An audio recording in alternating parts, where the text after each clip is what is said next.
কেন আমি এই নয় চিকেন এমন একটা পাতা বোঝা যায় 3টা ছাতা। হ্যাঁ, এইটা হচ্ছে গাছের মাথা। এই যে আবার পাতাটা খায় হাক, গুড়দা খায় তরকারি। এটা প্রত্যেক দিনই দরকারি।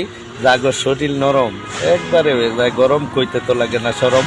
কারণ এইটা আশেপাশে থাকলে জায়গা এই জিনিসটা সবাই লাগা, পল্লী গ্রামে কিন্তু যায় পাওয়া। এই কারণে তোমার দেখাবার লাগে আমার এই নেওয়া। আসলে আমি তো সারা বাঙালি যেটা সত্য এটাই বলি। কারণ লোকমান হাকিম যখন এদিক সেদিক চলতো, গাছে কথা বলতো, আমি যখন কবিরাজের কাছে যাই, যখন সন্ধান পাই তোমার সাথে শেয়ার করবার। কারণ এটা না যায় অনেক অ্যালার্জির রোগী যারা ভুগি, এটা যারা খাইবো ইনশাল্লাহ সুস্থ হয়ে যাইব। তো এটা ওই যে এক একটা ডাকবা আঘাত করে আঁকবা তা নি বড়। তোমরা তো সবাই আমার মহব্বত করো।